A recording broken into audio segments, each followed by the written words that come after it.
Assalamualaikum warahmatullahi wabarakatuh. Innal hamdalillah nahmaduhu wa nasta'inuhu wa nastaghfiruh wa na'udzu billahi min shururi anfusina wa min sayyiati a'malina. Man yahdihillahu fala mudilla lahu wa man yudlil fala hadiya lahu. Asyhadu an la ilaha illallah wahdahu la syarika lahu wa asyhadu anna Muhammadan abduhu wa rasuluh. Ya ayyuhalladzina amanu taqullaha haqqa tuqatih wa la tamutunna illa wa antum muslimun. Ya ayyuhan nasu taqu rabbakum alladzi khalaqakum min nafsin wahidah wa khalaqa minha zawjaha wa batha minhuma rijalan katsiran wa nisaa'a wattaqullaha alladzi tasaaluna bihi wal arham innallaha kana 'alaikum raqiba. Ya ayyuhalladzina amanu taqullaha wa qulu qawlan sadida yuslih lakum a'malakum wa yaghfir lakum dhunubakum wa man yuti'illaha wa rasulahu faqad faza fawzan 'azima. Amma ba'd, fa inna asdaqal hadithi kitabullah wa khairal hadi hadi Muhammadin sallallahu alaihi wasallam wa syarrul umuri muhdatsatuha wa kullu muhdatsatin bid'ah wa kullu bid'atin dhalalah wa kullu dhalalatin finnar. Ikhwani fillah rahimani wa rahimakumullah. Kita masih dalam pembahasan tentang akidah kufurnya kelompok filsafat atau kelompok ahli filsafat yang mereka memiliki keyakinan bahwasannya alam semesta ini ada dengan sendirinya tanpa campur tangan dari ciptaan Allah Subhanahu wa taala, dan mereka menamakannya dengan al-aqlu. Bahwasanya pertama kali yang Allah ciptakan adalah akal, dan makhluk-makhluk setelahnya itu adalah ciptaan akal tersebut. Dikatakan oleh Syekhul Islam pada pertemuan yang lalu sudah kita baca, kita ulangi sekali lagi sedikit. Dikatakan di sini la siyama haula'i wa haula'i yaz'umun anna as-sadir al-awwal huwa al-aql al-awwal. Terlebih lagi mereka orang-orang filosof meyakini bahwasannya makhluk pertama kali yang dinamakan al-akal itulah pencipta segala-galanya. Wa anhu sadara kullu ma siwa, dan darinya lah muncul segala sesuatu. Fa huwa indahum rabbu kulli ma siwallah, maka akal itulah yang merupakan Rabb bagi mereka, pencipta segala sesuatu selain Allah Subhanahu wa taala. Kesyirikan mereka melebihi kesyirikannya kaum musyrikin jahiliyah, yang mana Allah telah menceritakan bagaimana orang-orang musyrikin masih meyakini yang menciptakan alam semesta hanyalah Allah, yang memberikan kepada mereka rezeki hanyalah Allah. Namun orang-orang filsafat, terutama filsafat Yunan dan yang mengikuti jejak mereka meyakini bahwasanya alam semesta ini ada dengan sendirinya tanpa adanya ciptaan dari Allah Subhanahu wa taala. Wa kadzalika kullu aqlin rabbun lima dunahu, dan demikianlah setiap akal itu menciptakan yang setelahnya. Wal aqlul fa'al al-ashir rabbu kulli ma tahta falakil qamar, dan akal yang mana nama lainnya adalah bintang-bintang itu ada 10 yang sudah kita jelaskan pada pertemuan yang lalu. Itu setiap bintang tersebut, setiap akal yang mereka sebut tadi itu menciptakan yang setelahnya. Itu ada 10, maka selain yang 10 itu adalah ciptaan dari akal yang mereka namakan sebagai akal 10. Wa hadza mimma yu'lam bi fasad fil ittiral min dinir rusul, dan ini jelas kesalahannya, jelas kerusakan dan kekufurannya jika dilihat dari agama para anbiya wa rasul. Falaisa ahadun minal malaikati mubdi'an li kulli ma siwallah, tidak ada seorang pun malaikat yang mana malaikat merupakan makhluk Allah yang paling mulia, tidak ada seorang pun di antara mereka yang menciptakan. Pencipta satu-satunya hanyalah Allah. Ala lahul khalqu wal amr, ketahuilah hak Allah untuk menciptakan. Wa haula yaz'umun anna al-aql al-awwal huwa al-aql al-madhkur fi haditsin yurwa. Mereka kelompok filsafat meyakini bahwasanya akal yang pertama itu adalah akal yang disebutkan dalam suatu hadis, yaitu diriwayatkan, namun hadis ini maudhu' palsu, disebutkan inna awwala ma khalaqallahu al-aqla, sesungguhnya Allah Subhanahu wa taala pertama kali menciptakan akal.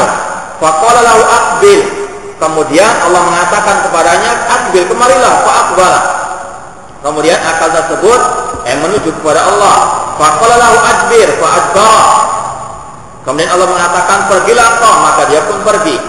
Faqala, kemudian Allah mengatakan wa izzati ma khalaqtu khalqan akrama alayya minka.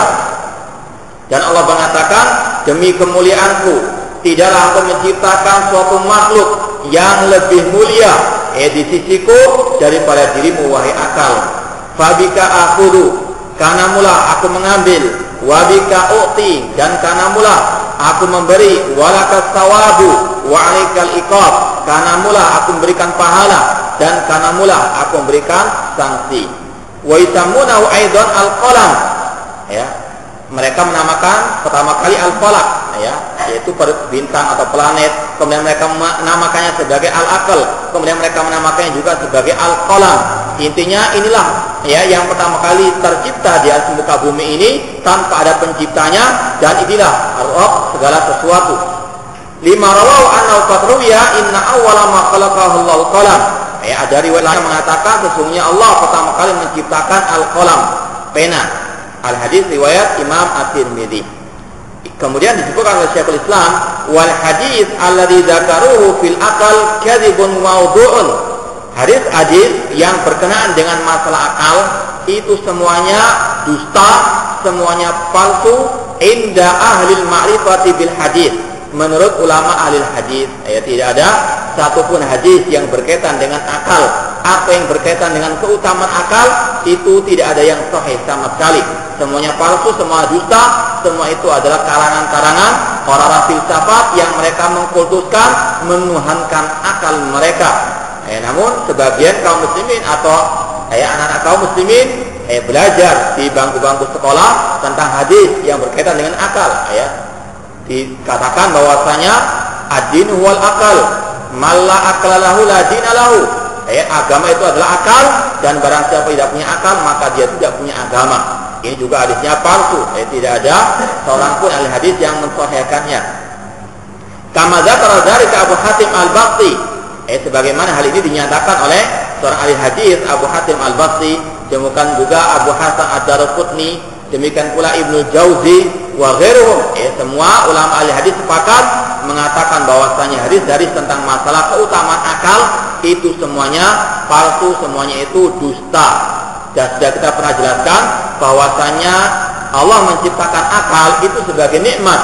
Namun ketika akal bertentangan dengan nakal, dengan nas Al-Quran maupun hadis, wajib didahulukan nakal Al-Quran maupun hadis Rasulullah SAW. Al-Quran dan hadis itu yang lebih diutamakan. Allah berfirman, la tuqaddimu baina yadayillahi wa rasulih. Wahai orang-orang beriman, janganlah kalian mendahulukan ucapan siapapun, akal siapapun di atas firman Allah atau sabda Rasulnya sallallahu alaihi wasallam. Akal digunakan untuk mendukung Al-Quran maupun hadis yang sahih, bukanlah menentang Al-Quran maupun hadis yang sahih. Jadi akal merupakan nikmat dari Allah, namun digunakan pada tempatnya, bukan malah untuk menentang firman Allah ataupun sabda Rasulnya sallallahu alaihi wasallam. Wa laisa huwa fi syai'in min dawawinil hadis allati yu'tamadu 'alaiha. Dan tidak ada satupun hadis, masalah akal itu ada dalam kitab-kitab hadis yang merupakan referensi atau rujukan para ulama hadis. Adanya di kitab-kitab ahli bidah, orang-orang yang membuat hadis-hadis palsu tersebut. Wa ma hadza falafduhu law kana sabitan hujjatun alaihim. Kemudian dikatakan seandainya lafaz hadis itu benar dari Rasul SAW. Ini ada pertama jawaban kita mengatakan bahwasanya hadis itu palsu, hadis itu dusta. Namun seandainya itu sahih, itu sebetulnya merupakan senjata atas mereka, merupakan bumerang untuk mereka. Fa inna lafzahu, karena lafaz hadis tersebut mengatakan awwala ma khalaqallahu ta'ala al-aqla qala lahu wa yurwa wa lamma khalaqallahu al-aqla qala lahu. Ma'na al-hadis annahu khatabahu fi awwali awqati khalqihi. Yang mana Allah mengatakan, Nabi mengatakan, atau dalam hadis yang maudhu, yang palsu tersebut dikatakan bahwasanya Allah Subhanahu wa taala pertama kali ketika menciptakan akal, Allah mengatakan dalam riwayat lain ketika Allah menciptakan akal, Allah mengatakan kepadanya. Maka di sini Allah mengatakan bahwasanya qalam itu bukan makhluk pertama. ya. Namun ucapan itu disalahpahami oleh sebagian orang. Karena maksud dari tersebut adalah walaysa ma'nahu annahu awal makhluqat. Ya, dia bukanlah awalnya makhluk di atas muka bumi ini. Seperti yang didengungkan oleh kelompok filsafat, yang mana mereka mengatakan yang pertama kali ada di atas muka bumi itu adalah al-falaq, dalam arti lain al-aql. Padahal di dalam hadis yang mereka bawakan itu Allah mengatakan ma khalaqan akrama alayya minka. Tidaklah aku menciptakan makhluk yang lebih mulia daripadamu. Dari sini diketahui bahwasanya sebelumnya Allah telah menciptakan yang lainnya. Maka salah kalau mereka menganggap bahwasanya al-falaq atau al-aql itu merupakan ciptaan Allah yang pertama. Ini seandainya hadis itu benar atau sahih dari Rasulullah SAW, namun jelas hadis itu tidak sahih. Artinya sudah sangat terbantah hujah mereka. Fahada yaktabi annahu khalaqa qablahu ghairahu. Dari sini saja diketahui bahwasanya Allah telah menciptakan sebelum akal tersebut makhluk yang lainnya. Kemudian Allah mengatakan fabika aqulu wa bika uti wa bika sawa wa alaika iqab. Kanamu aku mengambil, kanamulah aku memberi, kanamulah aku memberikan pahala dan iqab atau sanksi. Fa dzakara arba'ata anwa'in minal a'raf. Di sini Allah menyebutkan, namun sekali lagi hadisnya palsu atau hadisnya maudhu'. Menyebutkan tentang 4 sifat, mengambil, sifat memberi pahala dan sekaligus sanksi. Wa indahum anna jami'a jawahiril alam al-ulu wa sufli sadara an dzalikal aqal. Dan mereka mengatakan bahwasanya dari akal itulah muncul tercipta semua makhluk di atas ataupun yang di bawah. Fa in hadza min hadza, maka dari manakah mereka bisa mengambil keyakinan seperti itu? Kemudian disebutkan di sini wa sababu ghautihim anna lafdzul aqli fi lughatil muslimin laisa huwa lafdzul aql fi lughati haulal yunan. Perlu kita ketahui juga di sini bahwasanya makna akal menurut kaum muslimin itu berbeda dengan makna akal menurut kelompok filsafat Yunani. Fa innal aqla fi lughatil muslimin masdaru aqla yaqilu aqlan. Yang mana namanya akal itu adalah anggota tubuh manusia yang digunakan untuk berpikir oleh manusia tersebut. Sebagaimana Allah berfirman, wa qalu law kunna nasma'u aw naqilu ma kunna fi ashabis sa'ir. Surat Al-Mulk ayat 10. Mereka para penghuni api neraka mengatakan, seandainya kami dahulu bisa mendengar atau mau mendengarkan atau mau berpikir naqilu, maka tidaklah kami menjadi para penghuni api neraka as-sa'ir. Di sini Allah menyatakan artinya aqla yaqilu aqlan itu anggota tubuh manusia yang digunakan untuk berpikir. Itu arti akal secara bahasa menurut kaum muslimin, dan itu yang ma'ruf. Demikian pula Allah berfirman, inna fi dzalika laayatin liqaumin yaqilun. Di dalam hal tersebut terdapat tanda-tanda kekuasaan Allah bagi orang-orang yang yaqilun, yang berakal, yang berpikir. Itu surat Ar-Ra'd ayat yang keempat. Ini artinya yaqilun, artinya berpikir. Kemudian juga Allah berfirman, afalam yasiru fil ardi fatakuna lahum qulubun yaqiluna biha aw adan yasma'una biha.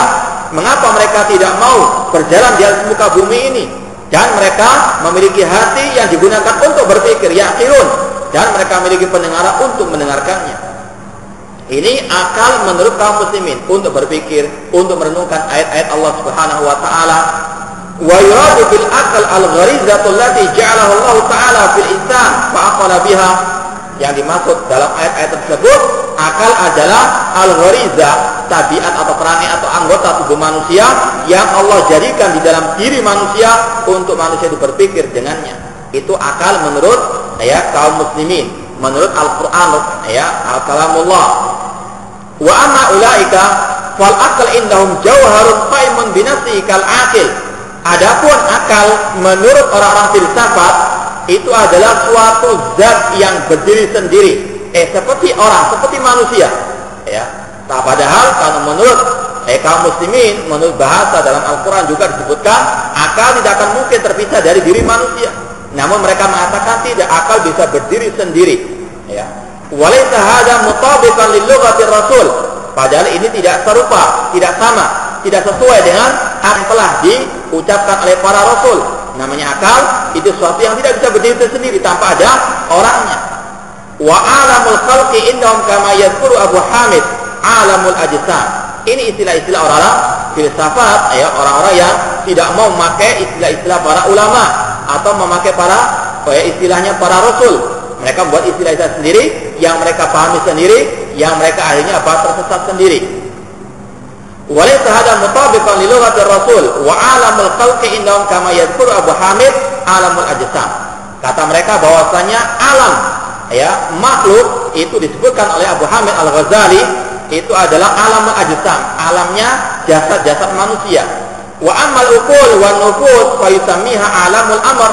Adapun akal itu menurut Abu Hamid Al-Ghazali atau alam jiwa itu dinamakan sebagai alamul amr, ya, alam yang memerintah.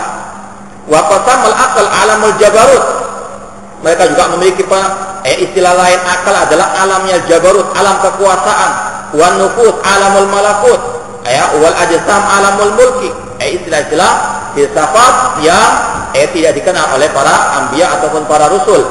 Wa yadhunnu man lam ya'rif lughatar rusul wa lam ya'rif makna kitab wa sunnah annama fil qur'ani wa sunnah min dzikril malak wal malakut wal jabarut muwafiqun li hadza wa laysa al-amru kadzalik. Ya, mereka menggunakan istilah-istilah Al-Qur'an, ada al-malak, ada al-malakut, ada al-jabarut. Ini ada dalam Al-Quran istilah-istilah seperti itu, namun maknanya berbeda dengan apa yang mereka maksudkan. Seperti akal tadi, kalau akal menurut Al-Quran ada sesuatu untuk berpikir yang digunakan oleh manusia untuk berpikir, namun menurut mereka tidak. Akal sesuatu yang bisa berdiri sendiri, dan dengan akal itulah tercipta segala sesuatu. Maka dari sini ada pelajaran berharga bagi kita semuanya, bahwasanya terkadang kelompok-kelompok sesat mereka juga memiliki istilah-istilah yang terkadang serupa dengan istilah-istilah Al-Quran atau istilah-istilah Ahlussunnati wal Jamaah. Namun kalau diteliti kembali, mereka memiliki makna yang berbeda dengan makna yang dipahami oleh kaum muslimin atau oleh Ahlussunnati wal Jamaah. Di antaranya misalnya at-tauhid, ya. At-tauhid kalau menurut Ahlussunnah wal Jamaah adalah ifradullah bil ibadah, mengesahkan Allah dalam masalah al-ibadah. Dan itulah tauhid yang dimaksudkan oleh para anbiya wa rasul. Ya, Allah Subhanahu wa taala berfirman tentang kaum nabi, tentang Nabi Nuh alaihi salam, walaqad arsalna Nuhan ila qaumihi faqala ya qaumi ibudullah ma lakum min ilahin ghairu. Dan sungguh kami telah mengutus Nabi Nuh kepada kaumnya. Apa seruan Nabi Nuh? Ya qaumi ibudullah, wahai kaumku, sembahlah Allah, ibadahilah Allah. Tidaklah kalian memiliki sesembahan selain Allah Subhanahu wa taala. Ini tauhidnya Nabi Nuh alaihissalam, yaitu tauhid al-uluhiyah, tauhid al-ubudiyah, menyembahnya kepada Allah, menyerahkan semua bentuk peribadahan hanya kepada Allah. Ini tauhid menurut Ahlussunnati wal Jamaah, menurut para anbiya wa rasul. Namun, kelompok ahli bid'ah memiliki istilah tauhid yang lainnya. Contoh yang paling konkret sekarang yaitu kelompok teroris, ya, kelompok al-khawarij. Mereka memiliki istilah tauhid, namun tauhid yang dimaksud adalah mengkafirkan para pemimpin kaum muslimin yang tidak berhukum dengan hukum Allah Subhanahu wa taala. Kalau para anbiya wa rasul itu memiliki atau mereka berdakwah untuk memerangi kesyirikan, dan yang mereka maksud dengan kesyirikan adalah menyembah kepada selain Allah Subhanahu wa taala. Seperti pada kaum Nabi Nuh alaihissalam, ketika kaum Nabi Nuh menyembah 5 wali yang telah mati, maka Nabi Nuh menyuruh kepada tauhid dan membasmi kesyirikan. Yang dimaksud syirik di situ adalah syirkul kubur, syirik dalam menyembah kuburan. Namun orang-orang Harokah sekarang mereka memiliki istilah lain, yaitu syirkul kusur, syirik istana kata mereka. Ini adalah istilah-istilah yang tidak pernah dikenal oleh para anbiya wa rasul alaihi wassalam. Oleh karena itulah kalau mereka mengatakan kita juga bertauhid, kita juga menyuruh kepada tauhid, kita juga basmi kesyirikan, jangan kita tertipu dahulu. Beda istilah tauhidnya Ahlussunnah, istilah tauhidnya para anbiya wa rasul dengan tauhidnya orang-orang teroris.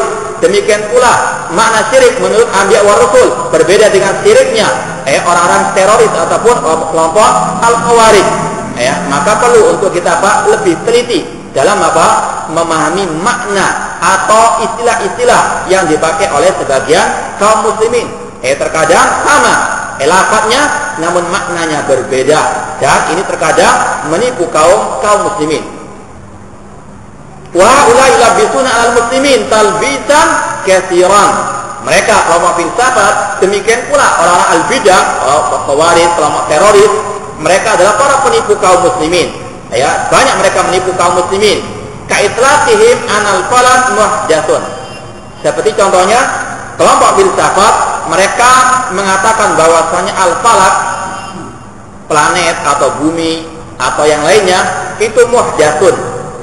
Muhdatsun itu secara bahasa sesuatu yang baru, yang mana sebelumnya tidak ada. Misalnya manusia itu muhdats, dahulunya tidak ada, kemudian ada. Sebagaimana Allah berfirman, hal ata 'alal insani hinum minad dahri lam yakun syai'an madhkura. Apakah telah datang kepada manusia suatu waktu yang mana dahulunya mereka itu belum ada. Manusia itu muhdats, ada setelah ketidakadaan. Mereka kelompok filsafat mengatakan planet itu muhdats. Namun muhdats kata mereka itu, maksud mereka itu maklul, yaitu tercipta karena adanya suatu sebab. Bukan diciptakan oleh Allah Subhanahu wa taala. Ma'annahu qadimun indahum, dan mereka meyakini bahwasanya falak atau planet itu merupakan suatu yang qadim, yang ada setelah atau sebelum sesuatu itu ada. Mereka mengatakan al-falak, planet, perbintangan dan sebagainya itu adalah makhluk yang tercipta dengan sendirinya tanpa diciptakan oleh Allah Subhanahu wa taala. Namun mereka menggunakan istilah muhdats untuk mengelabui kaum muslimin. Wal muhdats la yakunu ila masbuqan bil adam. Padahal sesuatu yang muhdats itu sesuatu yang ada setelah ketidakadaan. Laisa fi lughatil arab wala fi lughati adin annahu yusammil qadim al azaliyah muhdatsan, dan tidak ada seorang pun dari kaum Arab atau dari seorang pun yang menamakan sesuatu yang al-qadim yang ada dahulu kala itu dengan istilah muhdats. Itu adalah bahwasanya kelompok filsafat menggunakan istilah-istilah yang terkadang maknanya berbeda dengan apa yang dipahami oleh kaum muslimin. Wa qad akhbara anna al-khaliqu kulli syai', padahal Allah telah mengabarkan dirinya pencipta segala sesuatu. Allahu khaliqu kulli syai', Allah pencipta segala sesuatu. Namun kelompok filsafat mengatakan bahwasanya al-falak atau al-aql itu tercipta dengan sendirinya. Wa kullu makhluqin fa huwa muhdats. Setiap makhluk itu ada sesuatu yang baru yang dahulunya tidak ada. Wa kullu muhdatsin kainun ba'da alam yakun. Lakin nadharahum ahlul kalam minal jahmiyati wal mu'tazilah munadharatan qasiratan lam ya'rifu biha ma akhbara bihi rasul wa la ahkamu fiha al-qadaya al-uqul. Kelompok filsafat dari kelompok ahli Yunan ini atau diantaranya Ibnu Sina dan seterusnya, mereka ini didebat oleh kelompok al-bid'ah juga, yaitu kelompok Jahmiyah dan kelompok Mu'tazilah. Mereka adu argumen tentang masalah qidamul alam, tentang masalah makhluk ini atau planet itu tercipta atau bumi tercipta dengan sendirinya. Debat-debat, namun satu sama lain saling menggunakan akal, namun akal-akal yang sangat qasirah, yang sangat licik, yang sangat pendek. Mereka tidak mengenal apa yang diajarkan oleh para rasul. Sehingga bantahan terhadap kelompok filsafat tersebut isinya juga adalah kesesatan. Maka dikatakan di sini, fala lil islami nasaru wa la li a'daihi kasaru. Mereka kelompok Jahmiyah atau kelompok Mu'tazilah yang juga sama-sama mengutuskan akal, yang sama-sama menuhankan akal, mereka tidak menolong Islam dan mereka juga tidak menghancurkan lawan. Jadi tidak ada manfaatnya debatnya mereka, tidak ada manfaatnya dakwahnya mereka, tidak ada manfaatnya perjuangan mereka. La lil islami nasaru, mereka tidak menolong Islam dan mereka juga tidak membasmi musuh. Dan ini ibarat yang juga layak untuk diberikan kepada kelompok teroris. La lil islami nasaru, mereka tidak menolong Islam dan juga tidak menghancurkan lawan orang-orang kafir. Justru sebaliknya, malah mereka memberikan kesempatan bagi musuh untuk melecehkan Islam dan mereka mencoreng nama Islam. La lil islami nasaru wa lil a'da'i kasaru, tidak menolong Islam dan juga tidak menghancurkan musuh. Percuma perjuangan mereka, dan itulah yang Allah firmankan, qul hal nunabbiukum bil aktsarina a'mala alladziina dhalla sa'yuhum fil hayatid dunya wa hum yahsabuna annahum yuhsinuna sun'a. Katakanlah, apakah kami akan beritahukan kepada kalian orang-orang yang paling merugi amal ibadahnya, yaitu orang-orang yang telah sia-sia perbuatannya di dunia, namun mereka telah mengira telah berbuat yang sebaik-baiknya. Ali bin Abi Thalib mengatakan ayat ini diturunkan kepada kelompok Al-Khawarij, terorisme atau para teroris yang mereka berjuang tanpa ilmu, berjuang tanpa dalil, tanpa bimbingan para ulama, sehingga sia-sia perbuatan mereka, sia-sia jihadnya mereka, sia-sia perjuangan mereka. La lil islami nasaru, tidak menolong Islam, walal a'dai kasaru, tidak juga menghancurkan para musuh-musuh dari kaum kufar. Wa syaratu ulaika fi ba'di qadayahum al-fasidah. Bahkan kelompok Jahmiyah, kelompok Mu'tazilah yang mereka membantah kelompok filsafat dengan akal mereka, maka mereka pun terjerumus ke dalam kesesatan pula. Wa naza'uhu fi ba'dil ma'qulati shahihah. Bahkan sebaliknya kadang kelompok Jahmiyah lebih parah dalam masalah filsafat daripada kelompok filsafat itu sendiri. Fasara usuru haula'i fil ulumi sam'iyyah wal aqliyah min asbabi quwwati dhalali ulaika. Dengan mereka berdebat atau menebar kelompok filsafat karena kekurangan ilmu tentang din agama ini, maka ini sebagai penyebab kuatnya kekuatan kelompok filsafat. Kama qad dzukira fi ghairi hadzal mawdi', sebagaimana yang telah dijelaskan dahulu. Ini secara ringkas penjelasan dari Syekhul Islam Ibnu Taimiyah rahimahullah tentang bagaimana kufurnya kelompok filsafat. Yang mana intinya sebetulnya ketika beliau membawakan hal ini hanya sekedar untuk menunjukkan bahwasanya ada kemiripan antara kelompok Sufiyah dengan kelompok filsafat tentang masalah kenabian. Bahwasanya kalau Sufi mengatakan bahwasanya wali itu lebih tinggi derajatnya daripada para nabi dan para rasul, demikian pula kelompok filsafat mengatakan seperti itu. Sama, intinya mereka adalah kelompok yang sesat, bahkan naudzubillah kufur. Wa haula'il mutafalsifatu qad yaj'aluna Jibril hadha huwal khayal alladhi yatashakkalu fi nafsin nabiy sallallahu alaihi wasallam. Sekarang kembali kepada inti pembahasan. Kalau tadi hanya sekedar sampingan saja tentang faedah bagaimana gambaran kelompok filsafat itu. Sekarang intinya di sini bahwasanya kelompok filsafat itu mereka menganggap bahwasanya Jibril alaihissalam itu hanya sekedar khayalan, sekedar dongeng saja, sekedar cerita fiktif, tidak ada kenyataannya. Sudah kita jelaskan bahwasanya kelompok filsafat mengatakan para anbiya itu mereka bisa meraih kenabian dikarenakan 3 ilmu, 3 kekuatan kecerdasan, kemudian kekuatan khayal, dan kekuatan mempengaruhi manusia.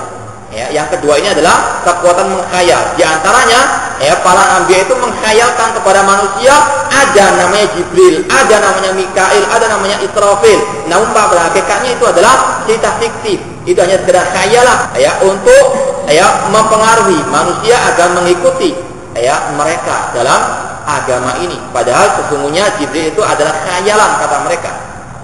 Alal yatasakkal fi nafsi Nabi sallallahu, kata mereka bahwasanya Jibril itu hanya sekedar khayalan dalam diri Nabi sallallahu alaihi wasallam. Wal khayalu tabi'un lil aql, dan kata kelompok filsafat khayalan itu mengikut kepada akal. Intinya di sini bahwasanya kalau Nabi itu mendapatkan wahyu dari Jibril, yang mana Jibril itu ada khayalan, sedangkan khayalan itu dari akal, maka orang-orang yang berakal itu kata kelompok filsafat lebih daripada Nabi. Karena Nabi yang sekedar menghayalkan, yang mana setiap orang bisa menghayal. Maka dari itulah Nabi itu kata mereka di tingkatan yang sangat rendah. Wajah al-malahidatul ladina syaraku haula'il malahidal mutafalsifah wa za'amu annahum awliyaullah. Ini adalah kelompok ateis, kelompok kufur dari ahli filsafat. Ini diikuti jejaknya oleh kelompok ateis juga dari kalangan kaum muslimin. Itu mereka mengatakan bahwasanya mereka adalah wali-wali Allah. Wa annal wali afdal minan nabi, dan mereka mengatakan bahwasanya wali itu lebih mulia daripada nabi. Wa annahum ya'khuduna 'anillah bila wasitatin. Kelompok Sufiyah yang ekstrim mereka mengatakan bahwasanya tokoh-tokoh mereka, guru-guru mereka itu mengambil ilmu langsung dari Allah tanpa perantara, sedangkan nabi itu masih mengambil perantara Jibril, dan itu pun adalah khayalan kelompok filsafat katanya. Zamu annahum awliya Allah wa anal wali afdal minan nabi wa annahum ya'khuduna 'anillah bila wasitatin ka Ibni Arabi sahibil futuhat wal fusus, yaitu seperti yang diungkapkan oleh tokohnya kelompok Sufi yaitu Ibnu Arabi dalam kitabnya Al-Futuhat dan kitabnya Al-Fusus, Al-Futuhatul Makkiyah dan Fususu Al-Hikam, yang mana dikatakan para ulama di antaranya Al-Imam Ibn Abil Is Al-Hanafi rahimahullah bahwasanya Ibnu Arabi ini adalah seorang yang zindiq, seorang yang mulhid, seorang yang kurang lebih seperti orang-orang munafiqun, menampakkan keislaman, menyembunyikan kekufuran. Bahkan lebih dari itu. Faqal innahu ya'khud minal ma'din alladhi aqada minhu al-malak alladhi yuhi bihi ila rasul. Ibnu Arabi mengatakan bahwasanya seorang rasul itu atau seorang wali itu mengambil wahyu atau ilmu dari sumbernya sumber aslinya. Adapun nabi itu mengambil ilmu tersebut atau wahyu tersebut dengan perantaraan Jibril alaihi assalam. Ini menurut kelompok Sufiyah. Oleh karena itulah seorang wali itu derajatnya lebih mulia daripada an-nabi, karena wali langsung mengambil ilmu dari Allah, sedangkan rasul lewat perantara Jibril alaihi assalam. Wal ma'din indahu wal aql. Adapun kelompok filsafat menganggap bahwasanya sumber wahyu atau sumber kebenaran, sumber ucapannya rasul itu adalah akal. Wal malak wal khayal. Sedangkan malaikat itu adalah sekedar khayalan. Wal khayal tabi'il akal. Sedangkan khayalan itu mengikut kepada atau mengekor kepada akal. Wa huwa bizamihi ya'khud 'anil ladzi huwa asl khayal. Sedangkan kelompok filsafat ini langsung mengambil dari akal mereka tanpa perantara Jibril yang merupakan khayalan. Intinya kelompok filsafat mengatakan bahwasanya kelompok atau tokoh-tokoh filsafat mereka itu lebih mulia daripada an-nabi. Demikian pula kelompok Sufiyah, mereka meyakini tokoh-tokoh mereka lebih mulia daripada nabi. Sama antara kelompok filsafat dan Sufiyah dalam masalah kenabian. Wa rasul ya'khudhu 'anil khayal. Rasul mengambil dari khayalan. Falihada sara inda nasi fawqa nabi. Oleh karena itulah kelompok filsafat menganggap dirinya lebih tinggi daripada nabi. Walau kana sasatan nabi, meskipun dia orang yang paling mulia di antara para anbiya, itu masih di bawah kelompok filsafat. Walam yakun huwa min jinsihi fadlan an yakuna fawqahu. Padahal sangat jauh antara seorang nabi dengan kelompok al-filsafat. Nabi adalah utusan Allah, sedangkan kelompok filsafat adalah utusannya iblis, utusannya asyaitan yang ingin untuk menyesatkan manusia dari jalan Allah Subhanahu wa taala. Fa kaifa wa ma zakaruhu yahsul li ahadil mu'minin. Dan mereka menganggap bahwasanya kenabian itu bisa diperoleh oleh setiap orang dari orang-orang yang beriman. Wan nubuwatu amrun wara'a dzalik. Padahal kenabian itu lebih dari itu. Tidak mungkin bisa diperoleh oleh seorang pun kecuali dengan pilihan dari Allah Subhanahu wa taala. Seperti yang sudah kita jelaskan, orang beriman Ahlus Sunnati wal Jamaah menyatakan bahwasanya an-nubuwatu istifa'un minallah. Kenabian itu merupakan pilihan dari Allah. Tidak semua orang bisa mendapatkannya. Yang bisa hanyalah orang-orang pilihan dari Allah Subhanahu wa taala. Seperti yang dikatakan oleh Abdullah bin Mas'ud radhiyallahu anhu, "Innallaha nazara fi qulubil ibad fawajada qalba Muhammadin khairu qulubil ibad fabta'athahu li risalatihi." Sesungguhnya Allah melihat kepada hati-hati para hamba-hambanya. Kemudian Allah mendapatkan hati Nabi Muhammad adalah sebaik-baik hati manusia, lalu Allah pun mengangkat beliau sebagai seorang ar-rasul. Itu adalah nikmat fadl minallah, keutamaan dari Allah yang Allah berikan kepada siapa yang Allah kehendaki. Tidak semua orang bisa mendapatkannya seperti yang disangka oleh kelompok filsafat. Fa ibnu Arabi atau fa inna ibnu Arabi wa ansalahu wa idda'u annahu min as-sufiyyah fahum min sufiyatil malahidatil falasifah. Ibnu Arabi dan yang semisalnya, meskipun dia mengaku-ngaku sebagai kelompok Sufiyah, namun sebetulnya mereka adalah kelompok ateis dan kelompok filsafat dari kelompok Sufiyah. Bukan sekedar Sufiyah, namun Sufiyah yaitu plus ateis dan plus kufur. Laisu min sufiyati ahli Islam, bukan termasuk sufinya ahli Islam. Kelompok Sufiyah terbagi. Ada yang masih di tepatlah. Namun ada yang sudah kufur, yang sudah ateis. Tidak mau mengakui adanya al-ilah. Bahkan mengakui sebagai adanya wahdatul wujud. Di antaranya Ibnu Arabi. kesesatannya bukan yang pada kenabian, namun kesesatannya juga tentang masalah Allah Subhanahu wa taala. Dia mengatakan bahwasanya Allah adalah ainul wujud. Allah adalah wujudnya segala sesuatu. Itulah wahdatul wujud. Sebagaimana diungkapkan oleh mereka, ma min mawjudin fil wujudi illa wujuduhu. Tidak ada sesuatu yang ada yang wujud di atas muka bumi ini kecuali adalah wujudnya Allah Subhanahu wa taala. Dan itu yang diungkapkan juga oleh Ibnu Arabi. Makanya dia dikatakan oleh Syekhul Islam sebagai sufiyatul malahidati al-falasifah. Termasuk kelompok ateis dari kelompok as-sufiyah. Jadi kelompok sufi itu macam-macam. Namun intinya mereka adalah kelompok sesat. Namun kesesatan itu bertingkat-tingkat. Ada yang sudah sampai ke derajat kufur, ada yang derajat kesyirikan dan derajat ateis. Tidak mengakui adanya Rabb Subhanahu wa taala. Laitu min sufiyati ahli Islam. Ibnu Arabi bukan termasuk sufinya ahli Islam. Fadlan an yakunu min masyayikh ahli kitab wa sunnah. Apalagi tidak bisa dikatakan dia sebagai masyayikh atau ulamanya ahli sunnah wal jamaah yang berpegang teguh dengan Al-Quran dan sunnah, seperti Fudail bin Iyad, seperti Ibrahim ibnu Adham wa Abi Sulaiman ad-Darani wa Ma'ruf al-Kalkhi wa Junaid ibnu Muhammad wa Sal bin Abdullah at-Tustari. Ini adalah nama-nama para ulama ahli sunnati wal jamaah. Tidak bisa disamakan antara Ibnu Arabi dengan mereka-mereka ini. Namun sangat disayangkan sebagian kaum muslimin menganggap Ibnu Arabi sebagai ulamanya kaum muslimin, padahal dia adalah ulamanya kelompok ateis, kelompok wahdatul wujud dan seterusnya. Wa amsaluhum ridwanullah alaihim ajma'in.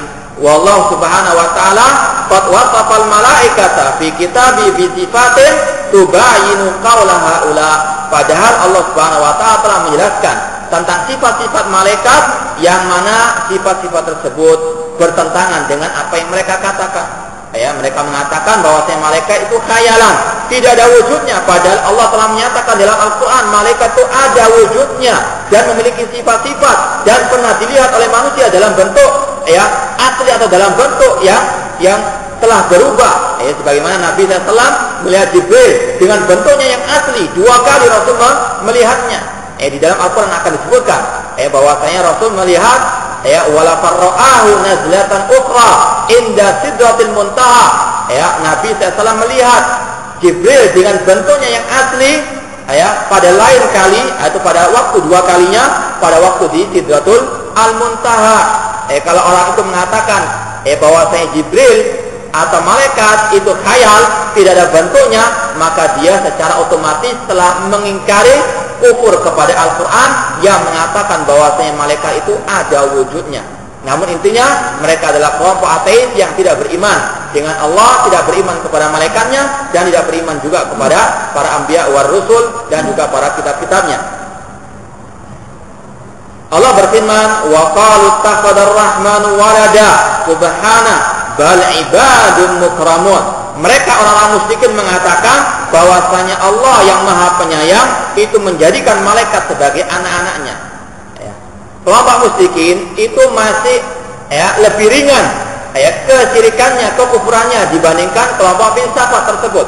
Kelompok filsafat mengatakan malaikat tidak ada.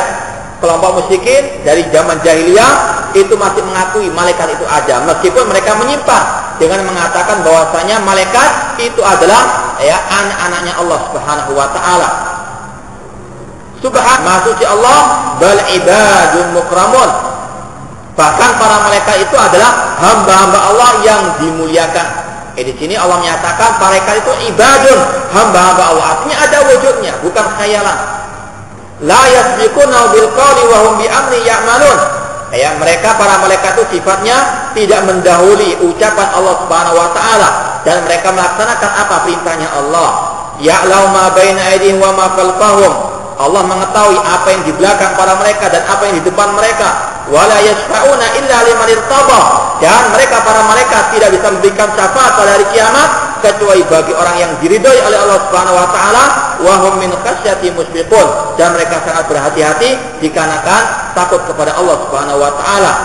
Ini adalah sifat para malaikat. Kalau sifatnya ada, maka bentuknya juga ada. Tidak akan mungkin sifat itu ada tanpa ada wujudnya. Wa man yaqul minhum inni ilahun min dunihi fadzalika najzihi jahannama kadzalika najzil zalimin. Dan Allah berfirman, dan barang siapa di antara mereka para malaikat yang mengatakan, atau seandainya ada di antara mereka yang mengatakan aku adalah ilah, sesembahan selain Allah, maka kami, kata Allah, akan memberikan kepada mereka neraka jahanam, dan itulah balasan dari kami bagi orang yang berbuat kezaliman. Ya, Allah menjelaskan tentang sifat malaikat, bahwa yang malaikat itu ada. Wa qala ta'ala, dan juga Allah berfirman, wa kam min malakin fis samawati la tughni syafa'atum syai'a illa min ba'di ayyadana Allah liman yasha'u wa yarda. Berapa banyak dari malaikat di langit yang mana tidak bermanfaat syafaat mereka di sisi Allah kecuali dengan seizin dan dengan ridho dari Allah Subhanahu wa taala. Ya, di antara yang memberikan syafaat pada hari kiamat adalah para malaikat, dan malaikat tidak akan bisa memberikan syafaat kecuali dengan seizin dari Allah. Dari sini kita ketahui syafaat itu milik Allah. Qul lillahi syafa'atu jami'ah. Katakanlah syafaat itu semuanya milik Allah. Makanya orang itu tidak boleh mengatakan, misalnya memperoleh syafaat Nabi, kemudian mengatakan, wahai Nabi, berilah aku syafaatmu pada hari kiamat. Ini syirik. Karena minta kepada Nabi Sallallahu Alaihi Wasallam. Kalau kita mau meminta syafaat pada hari kiamat kelak, kita berdoa kepada Allah, misalnya, ya Allah, berikanlah syafaat Nabimu kepadaku. Ini meminta kepada Allah, karena syafaat itu milik Allah, jangan diminta kepada selain Allah Subhanahu wa taala. Sebagaimana keadaan kaum musyrikin jahiliyah. Allah berfirman, wa ya'buduna min dunillah ma la yanfa'uhum wa la yadurruhum wa yaquluna haula'i syufa'auna indallah. Mereka orang musyrikin berdoa, meminta kepada selain Allah yang tidak bisa mendatangkan manfaat ataupun madarat, dan orang-orang musyrikin mengatakan mereka adalah pemberi syafaat kami di sisi Allah pada hari kiamat kelak. Pemberi syafaat hanyalah Allah Subhanahu wa taala. Makanya harus diminta hanya kepada Allah, tidak boleh minta kepada selain Allah Subhanahu wa taala. Kemudian Allah berfirman, qul id'ul ladina za'antum min dunillah la yamlikuna mithqala dzarratin fis samawati wala fil ardi wa ma lahum fihima min syirkin wa ma lahum minhum min dhahirin wa la tanfa'u syafa'atu indahu illa liman adinalah. Katakan wahai Nabi Muhammad, berdoalah kalian, mintalah kalian kepada orang-orang atau para malaikat yang kalian kira itu sebagai sesembahan selain Allah, yang mana mereka sesungguhnya tidak memiliki meskipun sebesar biji atom di langit ataupun di bumi, dan mereka tidak memiliki andil dalam penciptaan langit dan bumi, dan mereka pun bukan merupakan sekutu bagi Allah Subhanahu wa taala, dan tidak bermanfaat syafaat di sisi Allah kecuali dengan seizin dari Allah Subhanahu wa taala. Demikian pula Allah berfirman tentang ciri para malaikat, walahum man fis samawati wal ardi wa man indahu la yastakbirun an ibadatihi wa la yastahsirun. Baginya lah apa yang ada di langit dan di bumi, dan para malaikat yang ada di sisi Allah itu tidak enggan, tidak sombong dalam beribadah kepadanya, dan mereka tidak letih dalam beribadah kepada Allah. Yusabbihuna al-laila wan nahara la yafturun. Mereka bertasbih kepada Allah malam dan siang hari, dan mereka tidak pernah bosan dalam berzikir atau bertasbih kepada Allah. Bagaimana sifat-sifat malaikat yang disebut dalam Al-Quran? Ini sangat berbeda dengan apa yang dikatakan oleh kelompok filsafat. Filsafat yang mengaku sebagai kaum muslimin. Maka mereka adalah orang yang sebutnya kufur kepada Al-Quran. Mereka adalah orang yang kufur kepada para al-malaika. Wa qad akhbara anal malaika ja'at Ibrahim alaihissalam fi suratul Basar. Dan dalam Al-Quran Allah telah menyebutkan, mengabarkan bagaimana malaikat datang kepada Nabi Ibrahim alaihissalam dalam bentuk manusia. Dalam surat Az-Zariyat Allah menyatakan, hal ataka haditsu dhaif Ibrahim al-mukramun. Apakah telah datang kepadamu berita tentang tamunya Nabi Ibrahim alaihissalam, yaitu para malaikat datang kepada Nabi Ibrahim dalam bentuk manusia. Ada wujudnya para malaikat tersebut, namun secara umum manusia tidak bisa melihat zatnya malaikat yang asli, kecuali Nabi Muhammad SAW yang diperlihatkan oleh Allah Subhanahu wa taala. Adapun manusia tidak bisa melihat bentuk malaikat yang asli. Adapun ketika malaikat telah berubah bentuk menjadi manusia atau yang lainnya, maka mereka sanggup melihatnya, karena ini termasuk alam ghaib.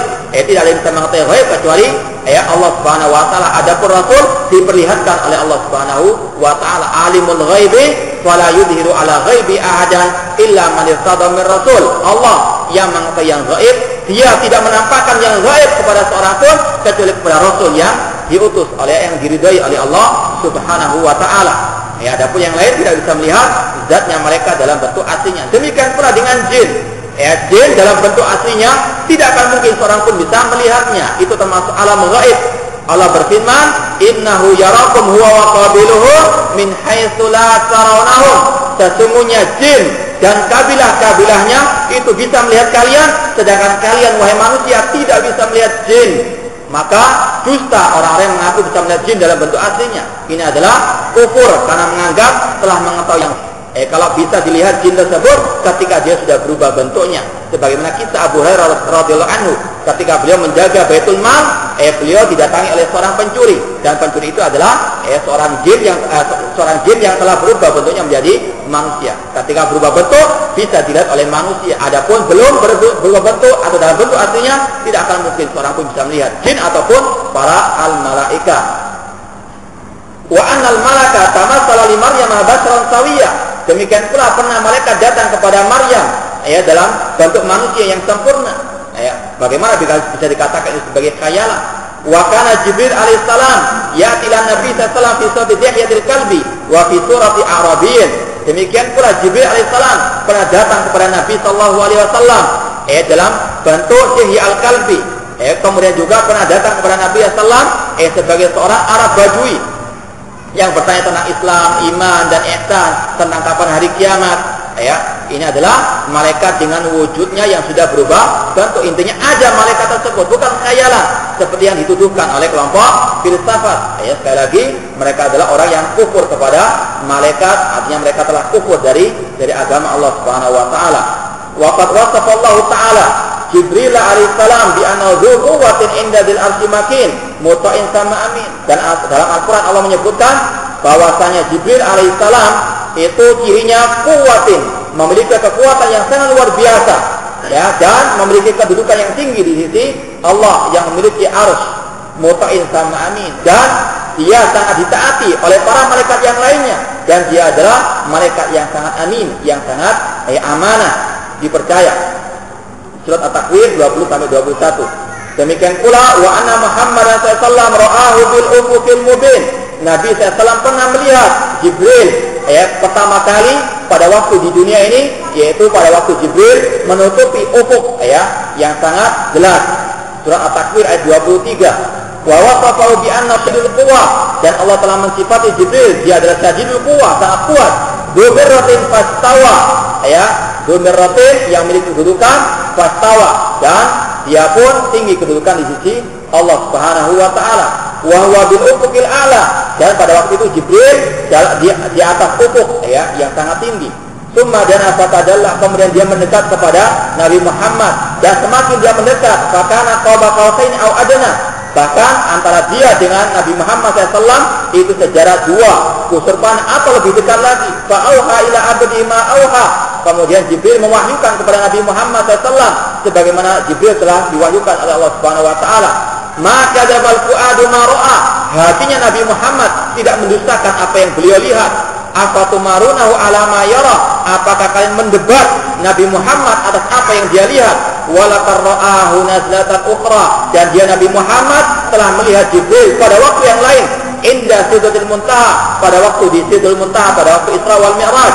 Indah jannatul ma'wa, di sisinya ada surga tempat tinggal. Id yaksha sidra ma yaksha, yang mana sidratul muntaha telah diliputi dengan apa yang meliputi. Mazaghal basar wa ma tagha, dan Nabi Muhammad SAW pandangannya tidak berpaling dan juga tidak melampauinya. Laqad ra'a min ayati rabbil kubra, dan Nabi Muhammad melihat tanda-tanda kekuasaan Allah yang sangat tinggi. Intinya di situ bahwasanya Nabi Muhammad melihat Jibril alaihissalam 2 kali ketika di dunia, yang mana Nabi mengatakan malaikat Jibril memiliki 600 sayap yang bisa menutupi jagat raya ini. Dan kemudian yang kedua melihat pada waktu di Isra wal Mi'raj, ada wujudnya malaikat tersebut. Maka kufur orang yang mengingkari wujudnya para malaikat. Kemudian wa qasabada fi sahihain an Aisyah radhiyallahu anha anin Nabi sallallahu alaihi wasallam anna lam yara Jibril fi surati allati khuliqa 'alaiha ghairu marratain. Kata Aisyah dalam Sahih Bukhari dan Muslim bahwa Nabi sallallahu alaihi wasallam melihat Jibril dalam bentuk aslinya itu 2 kali. Pertama, alati fil ufuqil a'la, ketika ada di ufuk yang sangat tinggi.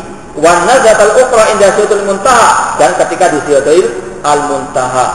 Wa wasafa Jibril alaihi salam fi maudin akhar bi annahu ar-ruhul amin, dan Allah mensifati Jibril dalam surat-surat Al-Qur'an atau ayat Al-Qur'an bahwa Jibril adalah ar-ruhul amin, dan dalam ayat yang lain ruhul qudus. Ila ghairi dzalika min sifat allati tubayyin anna min adam makhluqatillah ta'ala al-ahya al-uqala. Dari sini kita ketahui bahwa Jibril merupakan makhluk Allah yang sangat mulia, yang dia termasuk golongan orang yang hidup dan yang uqala, yang berakal. Artinya ada wujudnya, bukan khayalan. Wa annahu jauharun qaimun bi nafsi, yang dia itu ada zatnya, laisa khayalan fi nafsi Nabi sallallahu, bukan khayalan dalam diri Nabi sallallahu alaihi wasallam. Kama zama haulal malahidatu al-mutafalsifatu wal mudda'una wilayatullah wa annahum a'lamu minal anbiya, bukan seperti yang dianggap oleh kelompok filsafat yang sangat ateis yang mengaku mereka sebagai wali-wali Allah dan mereka lebih mengetahui daripada para al-anbiya. Wa ghayatu haqiqati haula inkaru usulil iman. Intinya, puncaknya ya, mereka itu adalah orang-orang yang mengingkari rukun-rukun iman. Bi an yu'minu billah, mengingkari iman kepada Allah, wa malaikati, mengingkari iman kepada malaikat, wa kutubi, mengingkari iman kepada kitab-kitabnya, mengingkari rasul-rasulnya, dan mengingkari hari akhir. Kekufuran di atas kekufuran. Maka bagaimana kaum muslimin mau membanggakan mereka kelompok filsafat tersebut? Meskipun dikatakan sebagai cendekiawan muslim, namun mereka sebetulnya adalah orang-orang yang kufur, yang sangat tidak beriman kepada rukun-rukun iman yang disebutkan tadi.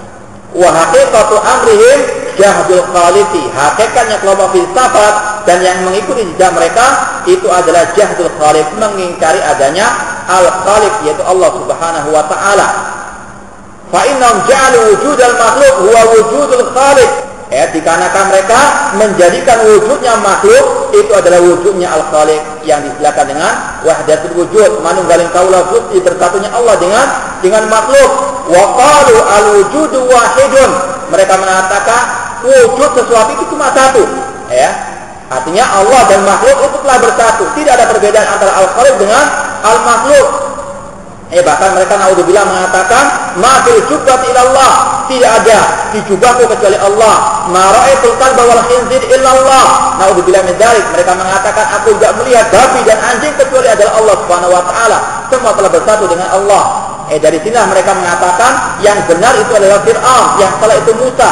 Fir'aun ketika mengatakan ana rabbukumul a'la, aku adalah Tuhanmu yang paling tinggi, itu dikarenakan Fir'aun telah bersatu dengan Allah. Namun Musa tidak sadar, Musa masih tingkat apa? Tingkat syariat. Adapun Fir'aun sudah sampai tingkat apa? Hakikat. Mereka adalah teman-temannya Fir'aun, wa ashabu Fir'aun. Walam yumayyizu bainal wahid bil ain wal wahid bin naw. Mereka tidak membedakan antara al-khaliq dengan al-makhluk, semuanya sama. Al-khaliq juga makhluk, makhluk juga adalah al-khaliq. Itulah keyakinan kelompok Sufiyah dan juga kelompok-kelompok yang mengikuti jejak kelompok filsafat yang kafir, yang mengingkari adanya malaikat dan juga mengingkari iman, rukun-rukun iman yang ada dalam hadis Jibril alaihi assalam. Wallahu ta'ala wa da'wana alhamdulillahirabbil alamin. Wassalamualaikum warahmatullahi wabarakatuh.